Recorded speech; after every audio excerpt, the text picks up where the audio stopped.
Hello, Phoebe. Here is Sven from Switzerland. Hi, Sven. Sven Montgomery is the head of the police inspectorate in a town near Bern, Switzerland. The municipality of Königs.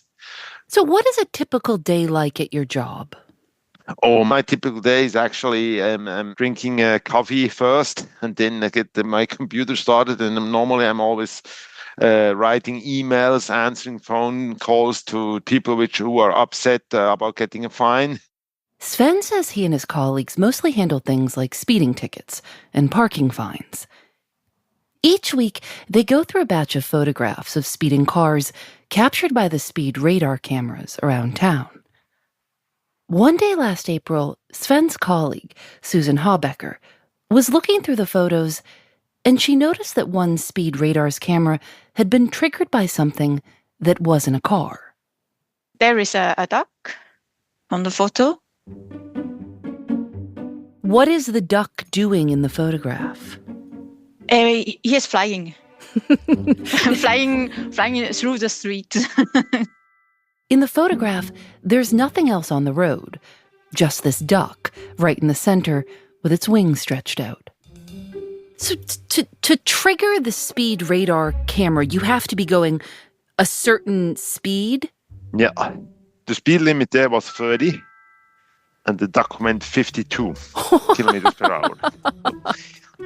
That's a fast duck. That was, I don't know how fast ducks are, but their duck was way too fast. What's the penalty for going that fast? Oh, that would have been a heavy penalty because normally, if you compare it to a car driver, it would have given a report to the public prosecutor. And normally, I think the duck would have lost the driving license, and even a fine, like much more than 1,000 Swiss francs, which is like $1,300 or something like that. Have you ever seen any other animals speeding like that? No. Sometimes we have a Santa Claus in December, but not at the Santa sleigh by car. Just Santa, not his sleigh. Yes, there we have also a good picture. I heard someone put up the picture of the duck. Yes, it's on the wall. we have a hall of fame with the pictures, also with the Santa Claus. Oh, so the duck is next to the Santa Claus. Yes, exactly. Sometimes Sven is up there too. I'm doing a lot of biking, so sometimes I'm also in the radar. My team, if they think there's a funny picture, they put them up to remember me that I shouldn't go too fast. I want to see a race between you and that duck, the duck and you on your bike, and see who... It depends. If you go downhill the other direction as the duck went, then perhaps I might be fast enough to follow, and otherwise no chance. The duck isn't contending with hills like you might be. Yeah. She has she don't have to follow the roads, and then me, unfortunately, I have to stay on the road. If this is your first December listening to Criminal, you might not know that we have an annual tradition of creating these animals episodes, dating back to 2021. It all started with a story from 1908 we saw when reading an old archival newspaper. A dog, a, quote, splendid Newfoundland, outside Paris, saved a small child who fell into the Seine. The dog was rewarded with a steak. 2 days later, the same dog saved another child from drowning in the river. Then it happened again. Quote, whenever the dog saw a child playing on the edge of the stream, he promptly knocked it into the water and jumped in to the rescue. He had thus established for himself a profitable source of revenue, end quote. The headline was, Dog, a Fake Hero. We're now on our 5th annual Animals episode. Last year's included a dog that ate $4,000. We've brought you stories about bees, seagulls, camels, foxes, and pigs. This year, the episode hit a little close to home, when the building where we record had a sudden and unexplained flea issue. At first, someone thought kittens had snuck in or been let in. Eventually, it was discovered that the source of the fleas was a possum living in the HVAC system. As of this recording, the possum has outsmarted multiple professionals. It's an ongoing mystery, and as a result, I'm recording this episode in my guest bedroom. Happy 5 years of animals really going for it. I'm Phoebe Judge. This is Criminal.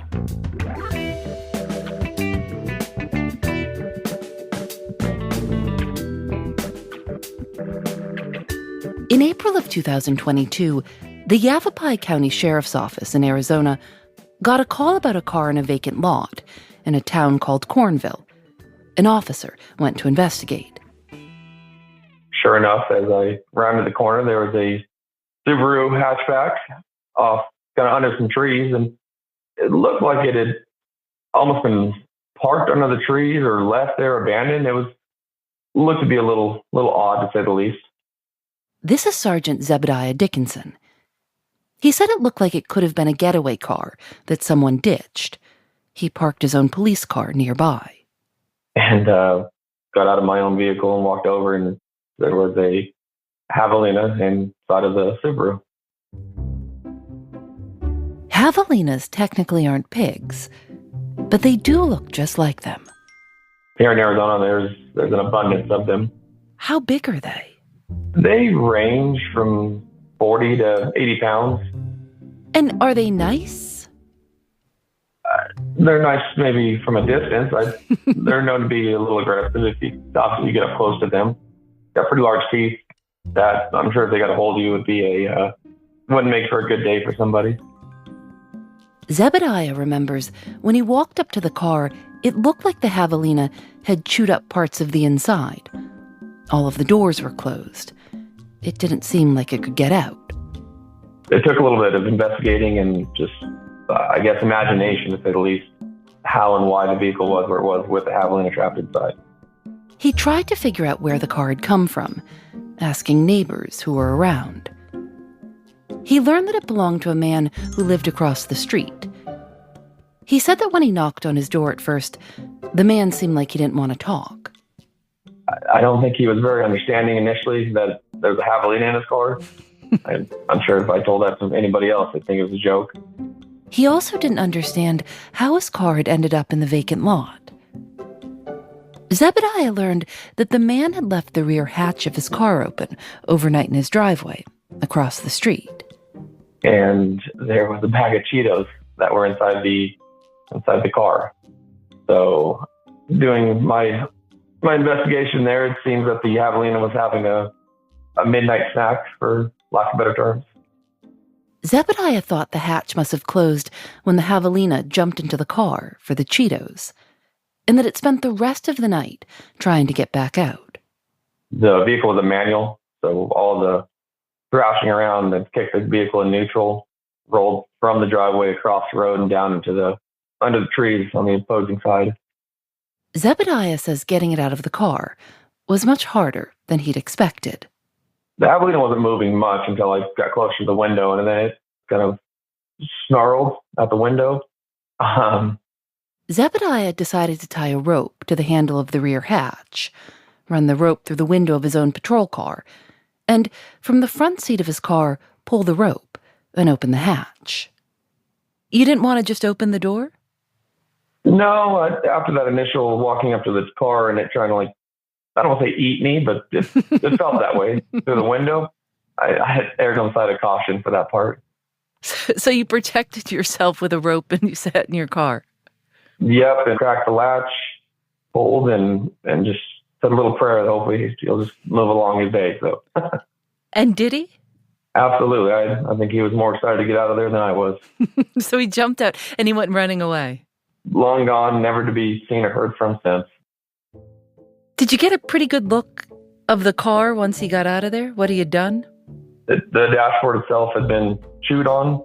Some of the seats were torn up. The bag was definitely torn open. So the Cheetos were gone.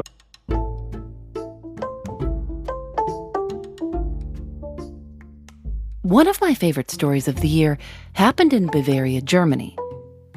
People in an apartment building were woken up late at night by someone ringing their doorbells. When they looked, they couldn't see anyone. It didn't make any sense. One resident said she thought it was teenagers playing a prank. But then her upstairs neighbor called to say someone was ringing her doorbell. Quote, "It kept ringing even as we telephoned, despite the fact no one could be seen at the door. We became really uneasy.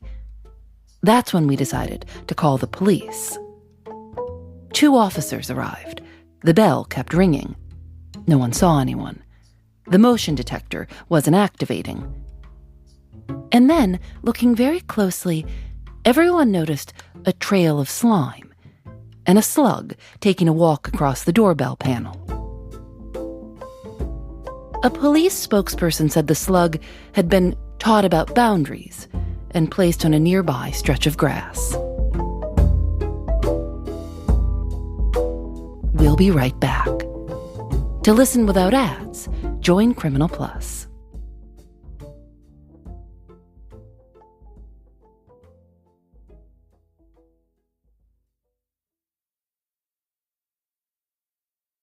Did he come with the name Joshua, or did you give him that name? No, Joshua. That was his name when we got him. It's kind of a funny name for a goat. I know. I have no idea where that name came from. This is Heidi Taylor. One day a few years ago, Heidi's father was buying goats for their farm, and one of them was Joshua. Actually, after him, we had a female goat with him, and we called her Dolly. I don't know if you know the singer Dolly Parton. She sung a song called Joshua, and that was why she was called Dolly, because of him. Joshua lives on Heidi's farm, Taylor's pumpkin patch in Newfoundland. People call me his person because he watches me wherever. I'm also the one who gives the treats, so.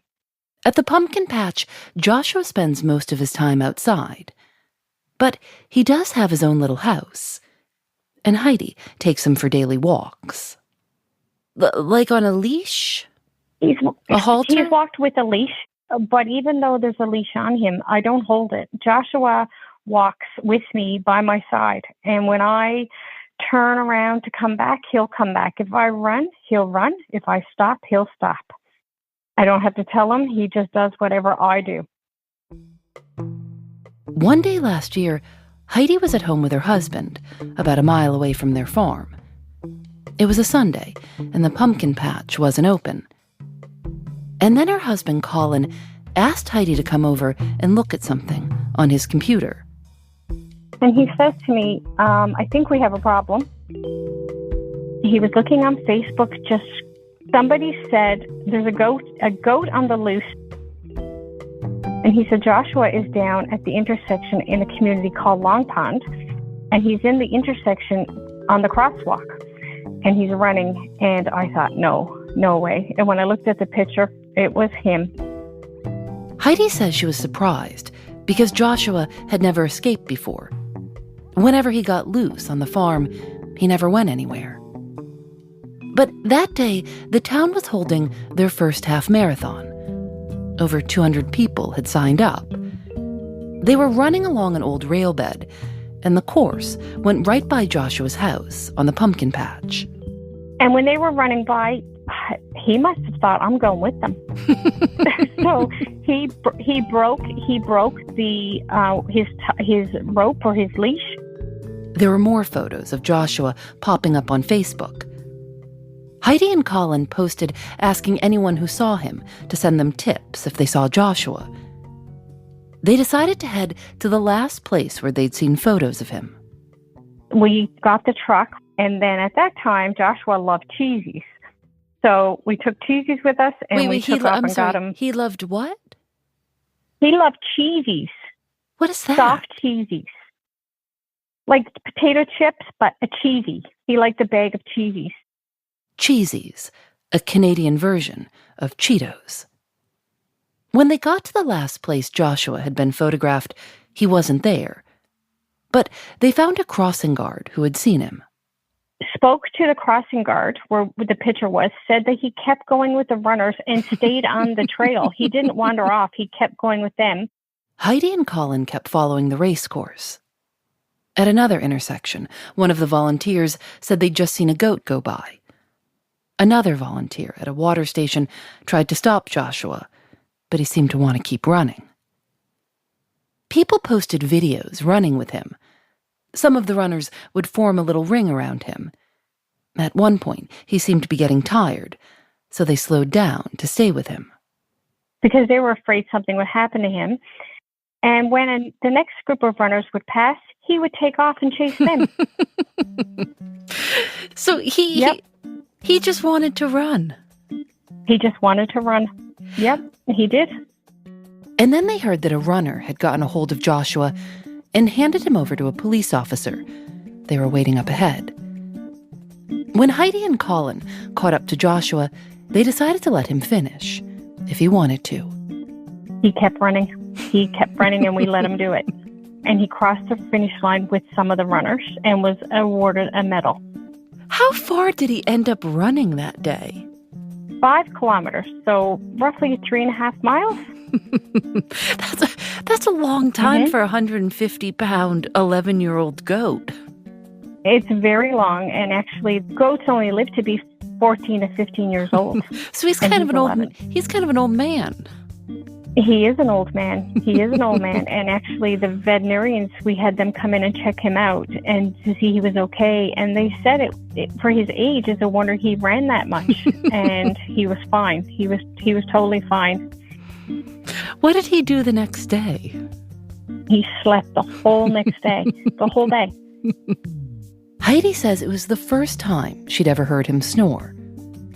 After the race, dozens of people came to the pumpkin patch to see Joshua. They brought him apples and bread. Do you think he would tolerate a little pair of shoes? No, I don't think over those hoofs. No, he's got some pretty good hoofs that we have to keep trimmed. Yes. Well, Heidi, I hope that I get to run with Joshua someday. He seems like he'd be a good companion. Well, this run this year was bigger than last year, and a majority of the runners, half of them said to us, the reason why we've done it is because we were hoping Joshua would be in this race.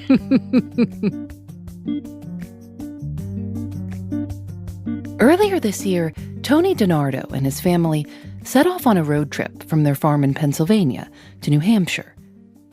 Tony was planning to run a marathon there. He's trying to run one in every state. Tony packed their van the night before they left and strapped their luggage to the roof. He, his wife Margaret, their daughter, and a few of her friends started driving at 5:30 in the morning. Here's Margaret. It was about 45 minutes of country road, up hills, down hills, turns. It's a really mountainous area to get from where we are to Interstate 80, which goes the whole way across Pennsylvania into New York and the upper New England states. So we were on that for about 45 minutes. And then we got on Interstate 80, which is a busy interstate. You know, the speed limit 70 miles per hour. There's lots of semi trucks. How long were you driving before you made your first stop? A little over 2 hours. It was 105 miles. And Tony, what happened when you pulled over? Nothing out of the ordinary until I saw the cat. What do you mean you saw the cat? Well, I went ahead and got out of the van and got my wallet out, and I just started walking towards the back of the van and the pump, and just getting my card out of my wallet, and then I looked up to the left, and Ray was just standing there looking at me. Ray, their cat, on the roof of the van. On the back of the roof behind the luggage carrier. I just, at the first, just couldn't believe it, and then I started laughing. And at that time, Margaret and the girls were walking around the front of the van, and she looked over and said, "What?" And I just raised my hand, and Ray looked at Margaret, wanted someone to get him down and hold him, I guess.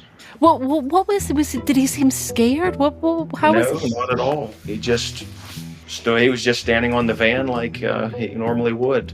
Yeah, by the time I got to the back, he was stretching. You know, cats will put their head down and stretch. He was just walking in circles, rubbing his head against the luggage like nothing had happened. Here's Tony and Margaret's daughter, Sophia. I don't get up to go to the bathroom a lot during road trips. I technically sleep a lot. So I was just waking up when my mom opened the door and got into the car with the cat. And I look at her and I didn't notice at first, and she's holding the cat in her arms. And I was like, where did Ray Ray come from? Before they left home that morning, Tony remembers tightening the straps, securing the luggage to the car.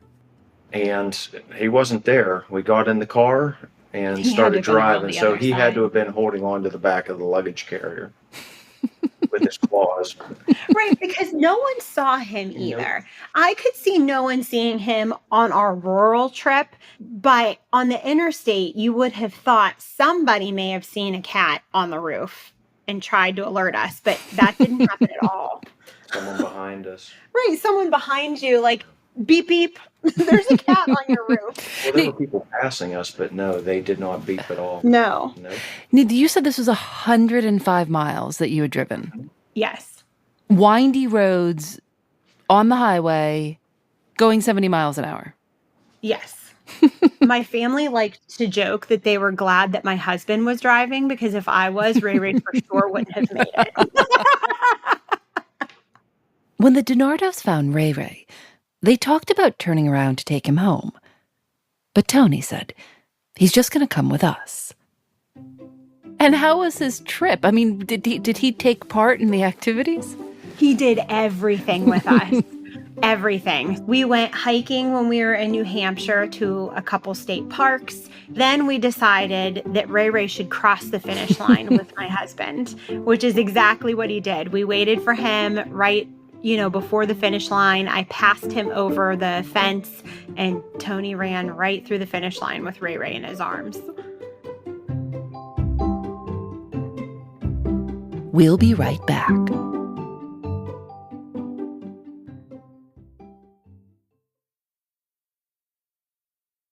I had just completed my inspection of the Redwood Skywalk. I was finishing up walking the remaining pathways of the zoo. And my last stretch tends to be going through the bear boardwalk.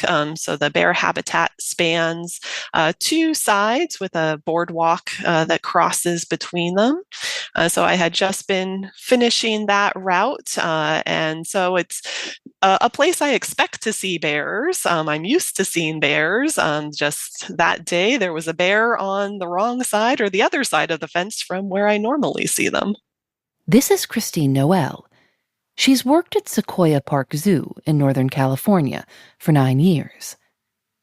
The zoo has boardwalks that let you walk up high in the trees, in some places about 100 feet off the ground. Someone at the zoo has to check them every morning to make sure nothing's broken overnight. One morning in October, Christine went out to take a look, and that's when she saw a black bear walking along the boardwalk. I looked at him and could recognize immediately that this wasn't any bear that I knew who lived at the zoo and was an outsider who had come by to visit. What was it doing? He was just taking a stroll. He was just very relaxed and calmly visiting each of our three bears, going from sort of one to the other. They were safely in their own quarters, so all of those interactions were happening through a barrier, through a fence. Was he did he have pretty good behavior? Oh, he was very calm, very comfortable. At one point, he laid down and looked like he was getting ready to just take a nap. He thought he was spending the night in a hotel or something. I think he thought he found a pretty good place to live. But unfortunately, we are all full. Christine says the bear stayed on the path and never tried to climb over the railings to get into the bear habitat. There's a picture of him with his two back feet on the ground, standing up, with his two front paws resting on the railing, peering down, looking into the enclosure. He looks like anyone else, just there for the day, enjoying the zoo. How did the bear get in? We have a perimeter fence that goes around the zoo that's topped with barbed wire that's there to be keeping our animals safe, but there are trees that are close to that perimeter fence, and our best guess is that he had scaled a tree near the fence and was able to get past the barbed wire on top. They have a pretty thick fur coat, so he probably got over without encountering too much of the barbed ends. And if he's motivated enough, bears are pretty intelligent and pretty physically capable of a lot. The zoo has plans and drills for what happens if an animal escapes their habitat. But they'd never planned for a wild animal coming into the zoo. Christine radioed other staff about the bear. Someone radioed back, "Is this a drill?" The zoo delayed opening while Christine, along with 4 other zookeepers and the zoo director, got to work. They closed the gates, except for the ones on the path that led back to the forest. Whenever the bear went the wrong way, they made loud noises to redirect it. What kind of noises do you make to keep the bear away? We have some air horns. We have a leaf blower that we use for just cleaning the pathways, but it makes a startling sound. So between all of that, we're able to discourage him from staying too close. Eventually, after about 45 minutes, the bear did leave. The zoo posted about the bear online. They said they had had an eventful morning, but that the bear was, overall, a very polite visitor.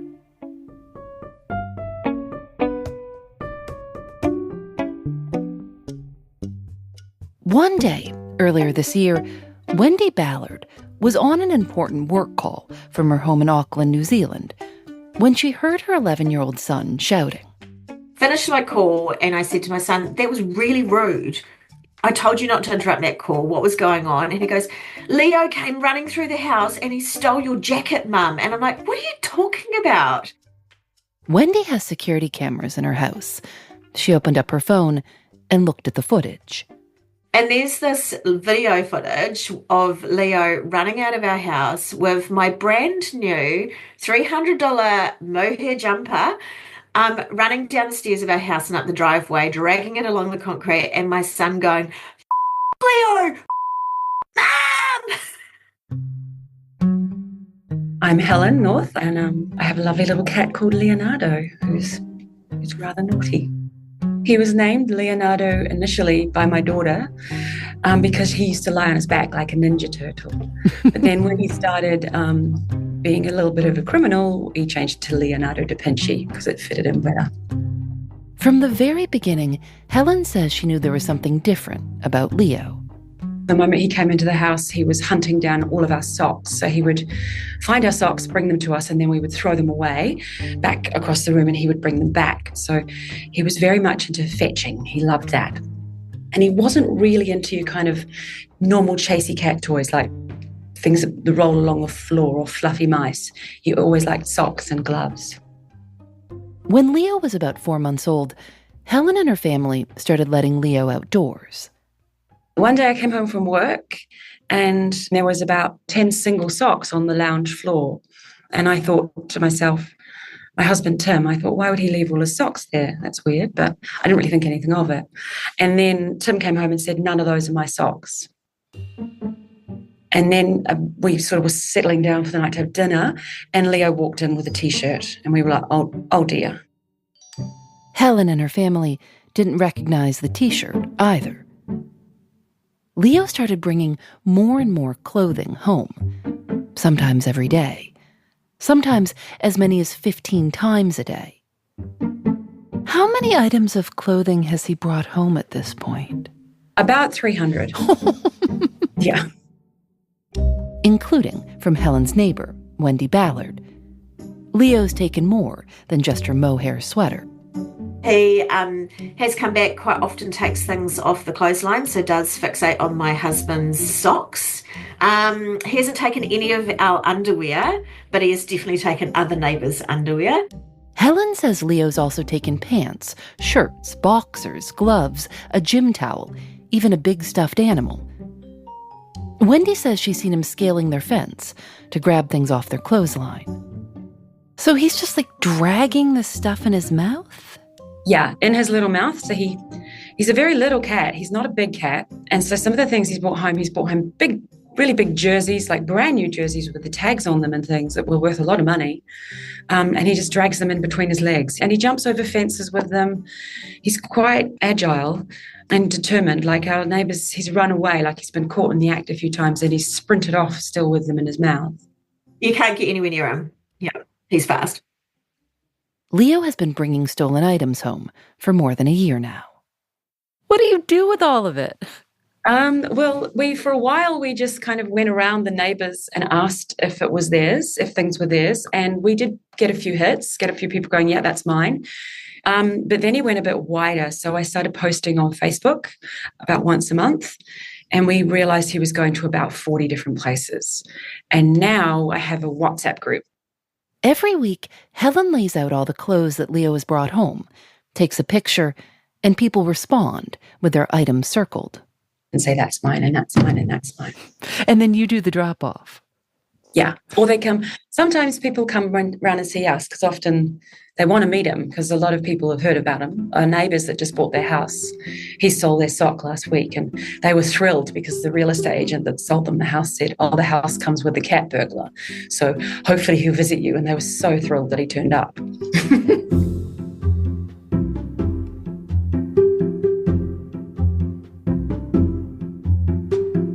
We'll have photos and videos of all the animals from today's episode up on our Instagram and TikTok at criminal_podcast. Recently, we've said goodbye to some friends. Lena Silleson's dog Disco, Jackie Sajiko's cat Jack Burton, Katie Bishop's dog Coco, Lauren Spore's dog Ardell.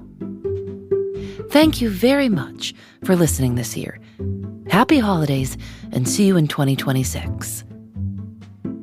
Criminal is created by Lauren Spore and me. Nadia Wilson is our senior producer. Katie Bishop is our supervising producer.